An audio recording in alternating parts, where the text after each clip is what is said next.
From JBS Studios in Greater New York, this is the JBS News Update with Teisha Bader. I'm Teisha Bader with the JBS News Update for Friday, April the 9th, 2021. Israeli Prime Minister Benjamin Netanyahu met with Yamina party leader Naftali Bennett last night in Jerusalem, the first meeting between the two since Netanyahu was tasked by Israel's President Reuven Rivlin to try and form the next government. Netanyahu's Likud party and Bennett's Yamina parties put out a joint statement last night saying there was a positive atmosphere at the sit-down and that the two would meet again soon.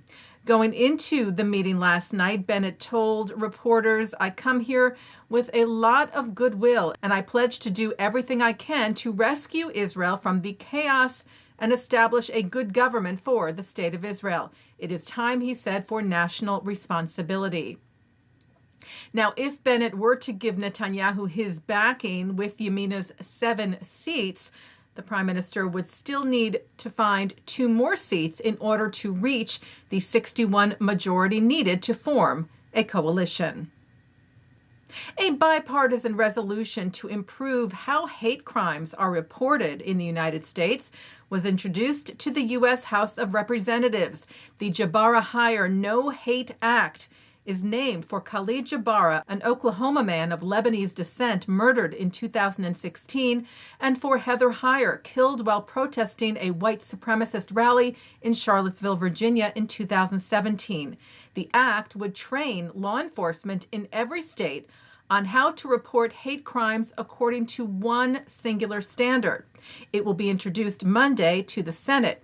It is spearheaded by Senators Richard Blumenthal and Jerry Moran and Representatives Fred Upton, Judy Chu, Vern Buchanan, and Don Beyer, who noted the horrifying wave of hate crimes against the Asian American community of late, adding that the past decade has also seen high-profile murderous incidents that specifically targeted Black Americans, Latinos, Jews, Muslims, Sikhs, and many other groups, saying it is more urgent than ever that Congress take action to strengthen the national response.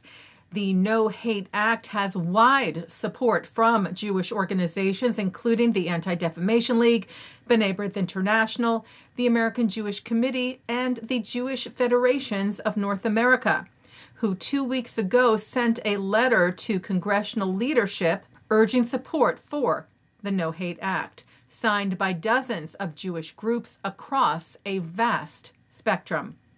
JFNA Board Chair Mark Wilf said, "We have witnessed an alarming rate of hate-motivated violence in this country, and there is no group or community that is immune to its impact.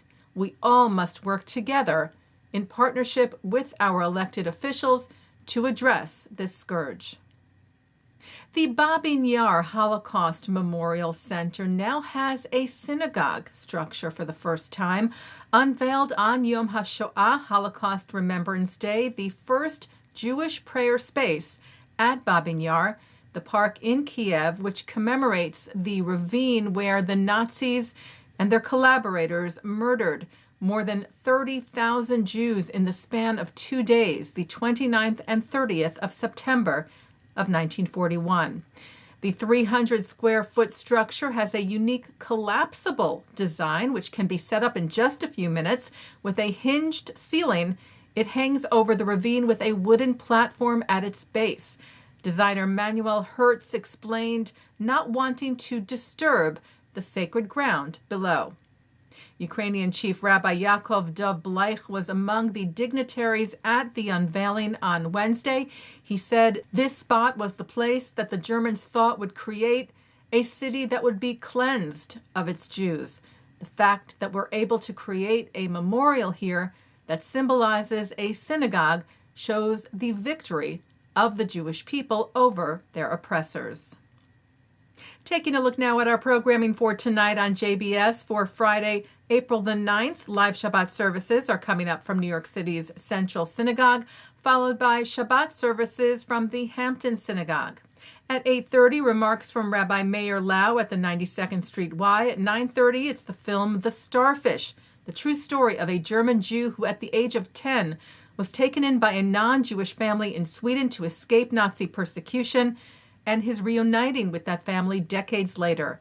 At 10:30, a replay of the Hampton Synagogue services, followed by an encore presentation of the Central Synagogue services.